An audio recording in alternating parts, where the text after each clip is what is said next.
Okay, welcome back guys to my channel. Like, subscribe, follow, turn on notifications for more.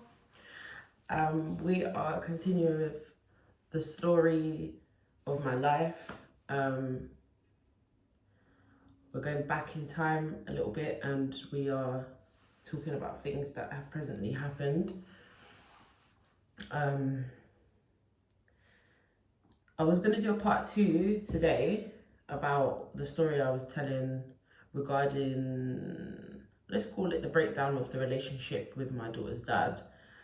But the part 2, I realize, is not going to be as relevant or as important if I don't explain the backstory on the court case, because the court case is very important and it's very much, I realized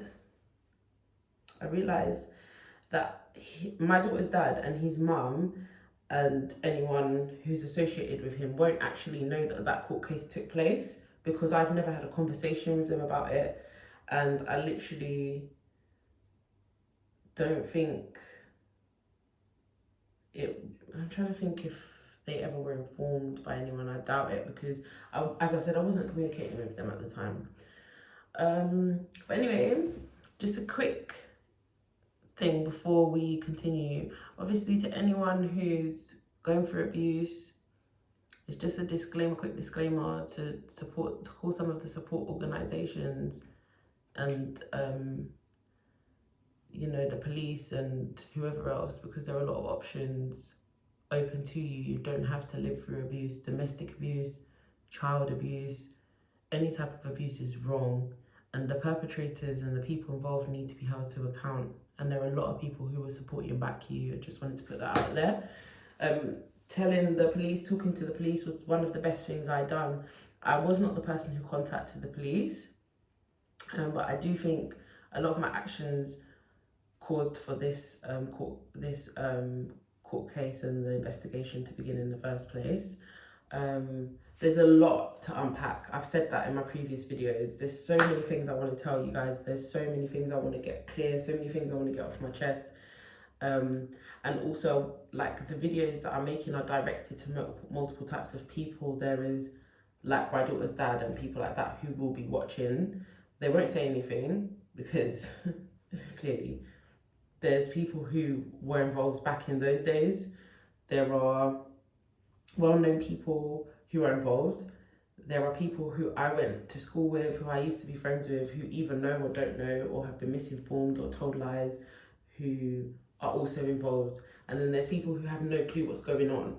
So forgive me if the tone seems a little bit out of turn, or if I seem distant from perhaps a public audience, and maybe I'm sounding too familiar or too whatever. Like, it's only because I literally want some people to get this message into their head, and they will be watching and they will be aware of who they are.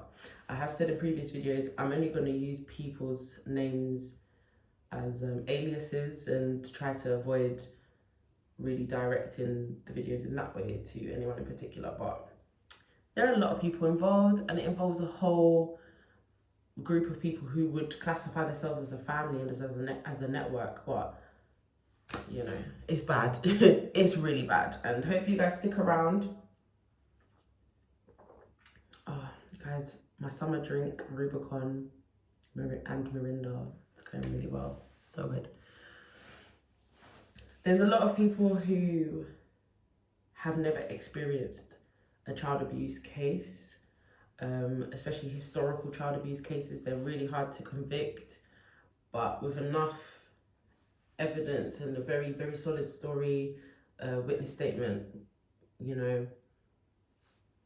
people can be at least arrested, questioned, and from there you will definitely feel better, So the court case happened in 2014. Sorry, I'm a bit nervous. Like, I've been waffling so far because I am nervous. This is the first time I've ever really brought this to a public platform, but like, I'm gonna keep trying, like the video and show support and everything, and that will help me keep going.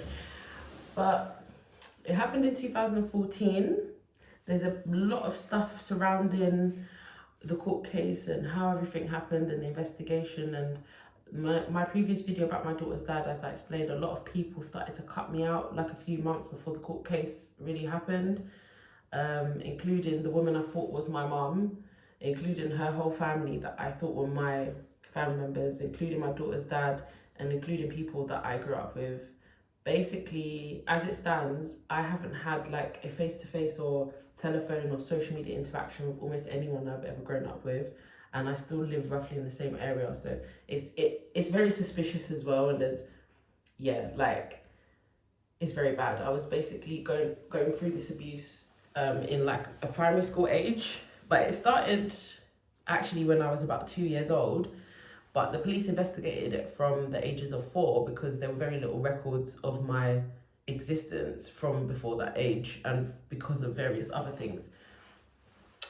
So I lived at that time with I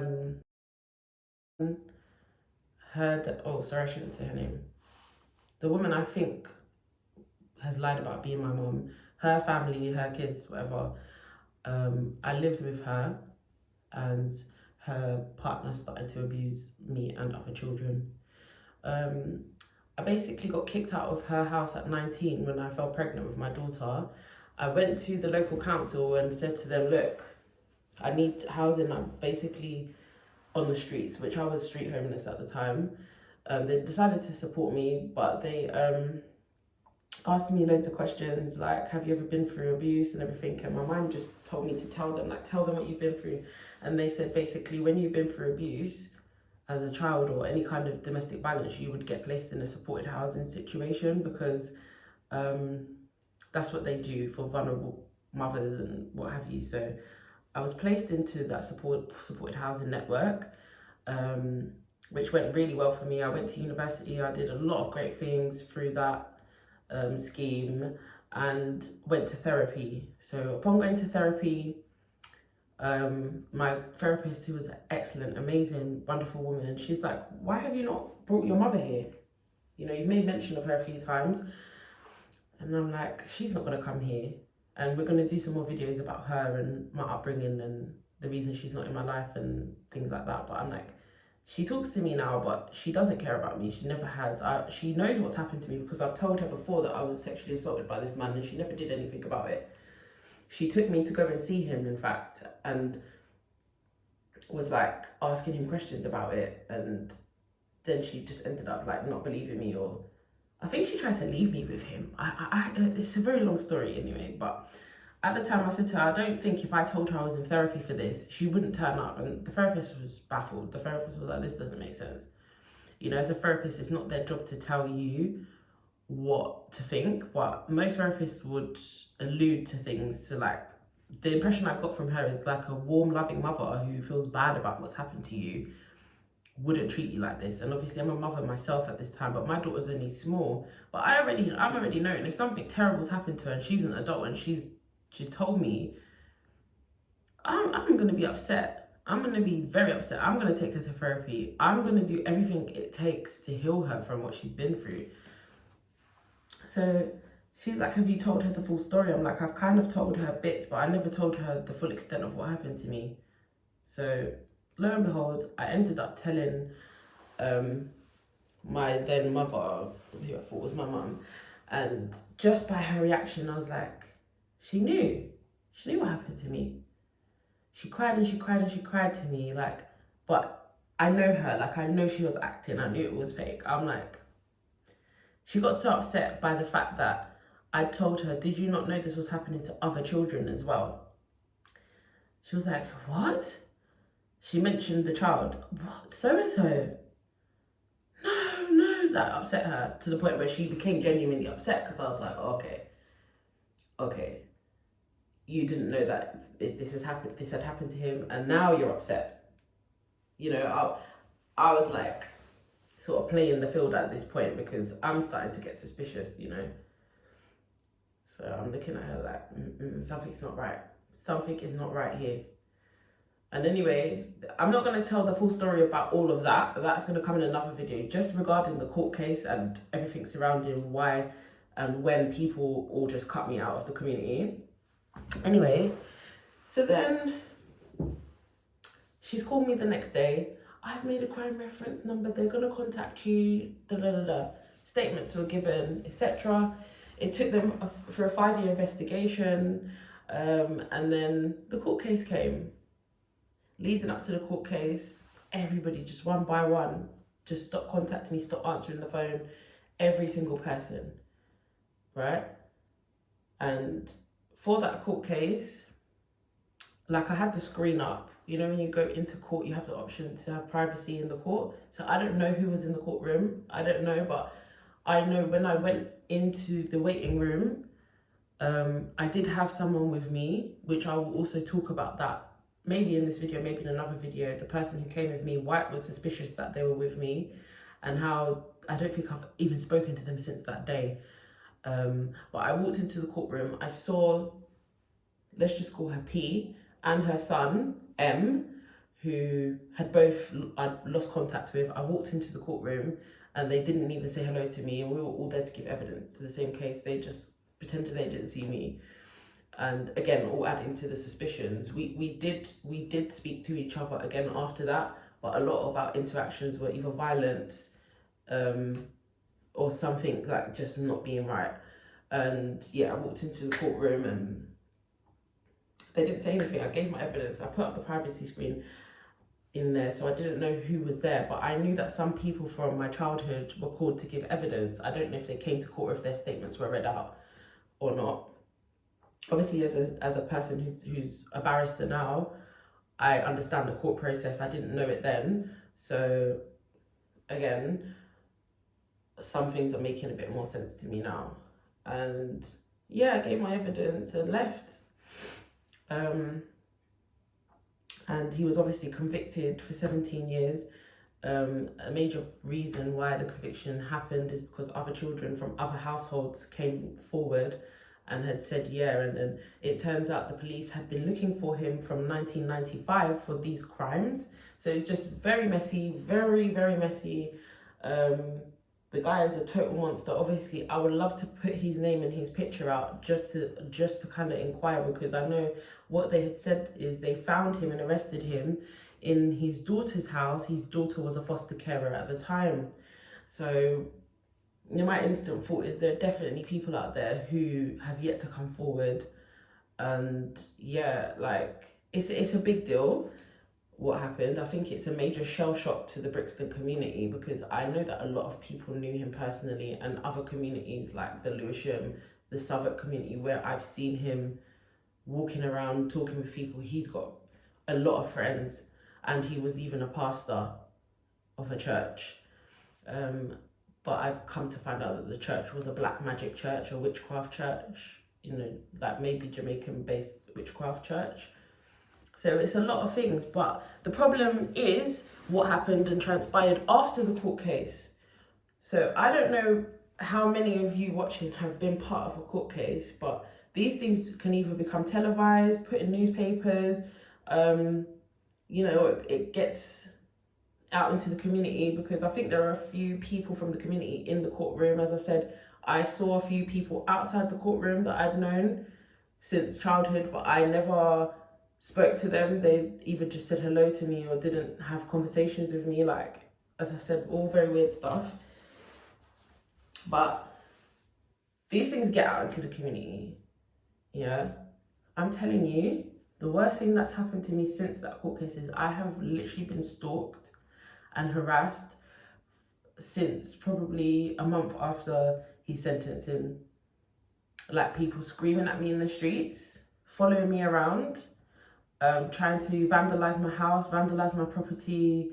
I've had death threats. I've had actual people trying to attempt to end me.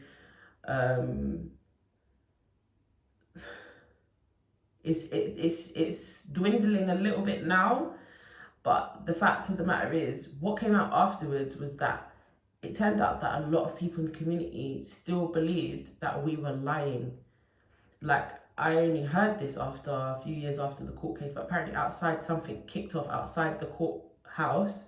Some people approached P and M talking about you lying on our pastor and blah, blah, blah, blah. He would never. So I literally had people turning up at my doorstep talking about, oh yeah, I was in jail with him, and you know that P is the reason why all of this happened to you, and P is a liar, and P is this, and P is that. Like, literally stalked, literally harassed, literally, like, my life literally was ruined. But I'm going to stop right there and refer back to what I said in the beginning.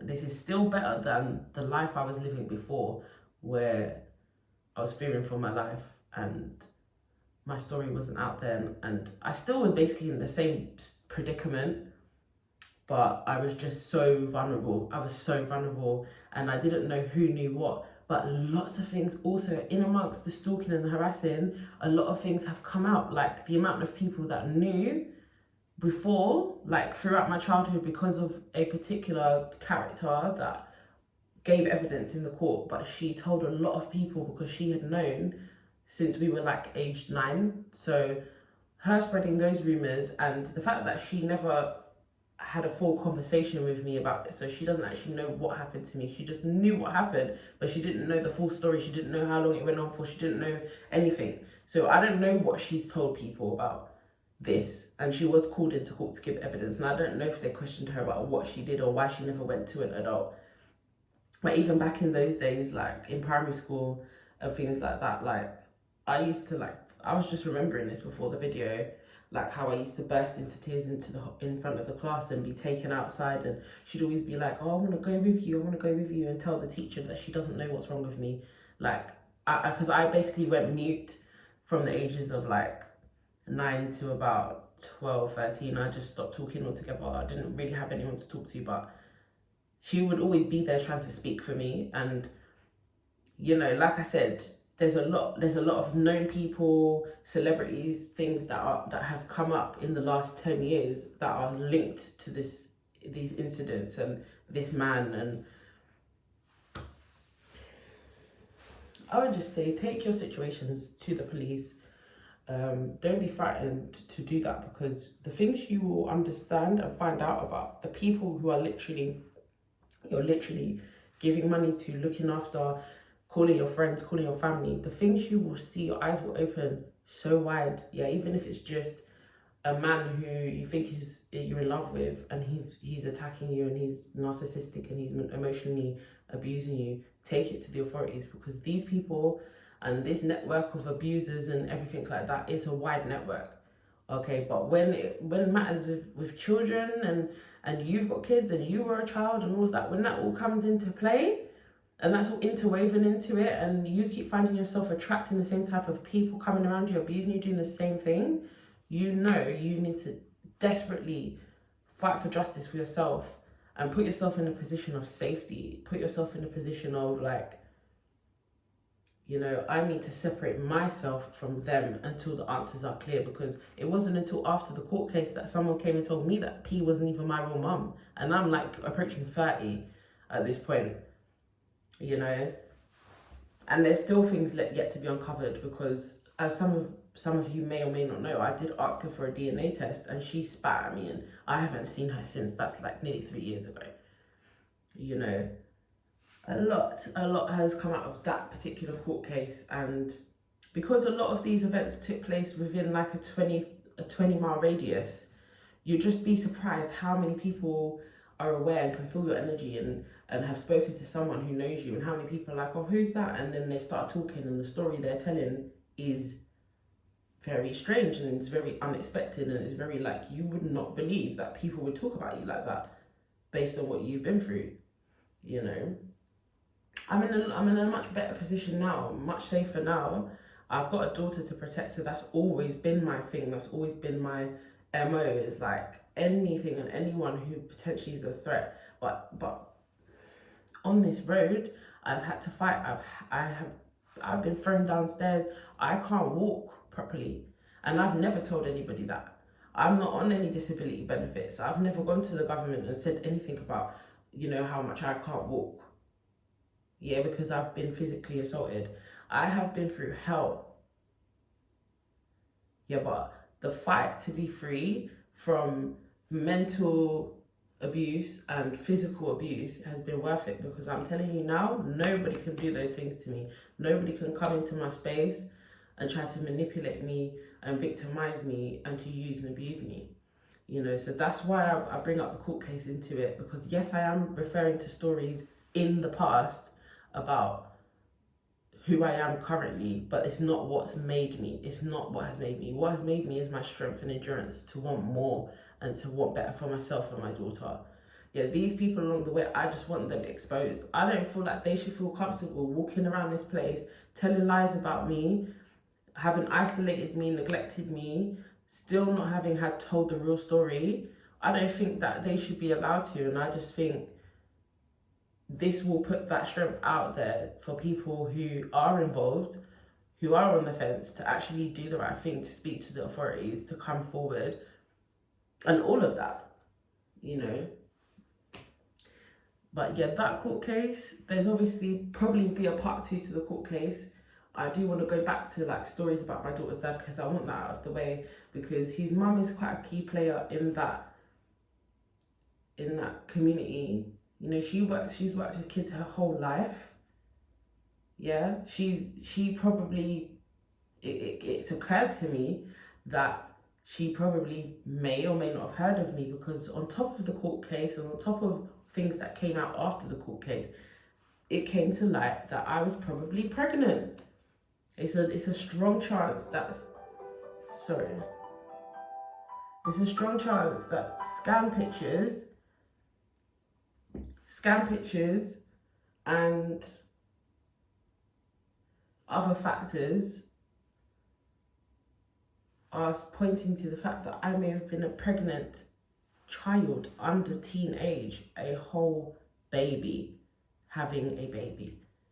Yeah, and that would indicate that people knew even then. But whatever they were told then, when I start to remember what I went through, I start to remember that P was telling a lot of lies. P was defending her husband. P was not trying to hear that I was being sexually assaulted by him. P was trying to think that I was some whole different, I don't even want to talk about it because it's disgusting. But this has all come out from the court case. This has all come out that I don't even know who my real family are. That's why my encouragement to people would be, aside from all this gossiping that I'm about to do and spilling all this tea, talk to the authorities, go to a counsellor. If you can't manage to go to the police, and talk to a counsellor, because those people also have the jurisdiction to pass your information on when you are in danger.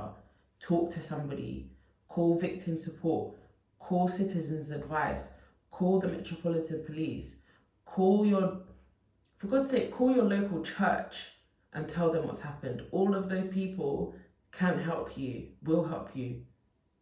Contact me.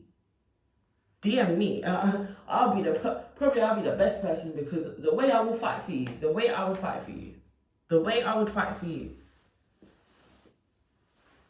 Do you get what I'm trying to say? The way I would signpost you, the way I wouldn't leave you until you got what you needed and deserved. But yeah, I have to just leave that there. I think there will be a part 2 on the court case, because that's just, again, an introduction to, there's a lot of details that come in between it, other characters, like different police officers, different people who have said and done different things. It's a lot. It's an absolute lot, and I am just so glad to get it off my chest. I'm so glad to put it out there now that I finally can. Now that it's finally, you know, it's 10 years after the court case, it's 30 years after the abuse started, but this now is the journey and the road to real change, where the public can be touched by this change, because there are still people like this living in and amongst our communities. They're abusing children, they're lying, they're swindling, they're scamming, they're doing disgusting, heinous, unspeakable, unimaginable things, and one by one they will be plucked from our society with any hope, and take the power out of their hands and put it back in the hands of the people where it's supposed to be at the end of the day. And that includes my daughter's dad, because he is a person that has gone around telling people, oh God, in the part 2, when you hear the rumors that I have heard he has spread about me, it is unimaginable. But like I said, if he's watching, you may not have known that I had the court case, because You obviously were refusing to help with your daughter. You obviously were not in the picture. You dumped me with the load of trying to get my exams, my dissertation done. My court case was the day before my final exam. You refused to babysit my daughter. You said to me, I'm not doing anything for my daughter if it means helping you. So I will come and see her if it's what I want to do. If it's to help you, if you've got work, I don't want nothing to do with it. Yeah, you was doing, it'll be so easy to manipulate you. Oh, you was doing all of that. Yeah, so the man even said to my daughter recently, I never said anything about being your next of kin. I never said anything about wanting to drop you to the GP when you've got your type 1 diabetes appointments. I never said I was going to pick you up from drama school. No, I don't want to do those things. You're too rude. I'm not doing anything for you. B, please. Already trying to victimize my daughter and be a narcissist towards my daughter. Already trying to do too much. Like, we're already not trying to be over there. We're just trying to prove a point. Yeah, we're just trying to collect them receipts. Yeah, this man, part 2 is coming. But the court case, thank you to all the people who investigated, who went around and tried to understand this mess from the dirt up. Like, it must have been so difficult to work out what was going on because so many people don't say anything. Even myself, I was silent for many years. So thank you to all those hardworking people who have taken time out of their lives to help their communities and to make a difference. And yeah, I just hope this helps those people in some way as well and helps to make their jobs easier, because, you know, they are really the heroes. They're really out here trying to save lives and really try to help people out of serious messes that they've been put in, and they're innocent people. So yeah, thanks again. Once again, like and subscribe and put on the notification bell so you can be informed when I'm going to post some more videos. I've got loads to share with you guys. I'm grateful for all the support. I'm grateful for anyone who wants to subscribe and like and comment and share, and to discuss this and to hopefully this helps to change your life today, right now. And yeah, thank you for watching. Have a great day. Bye.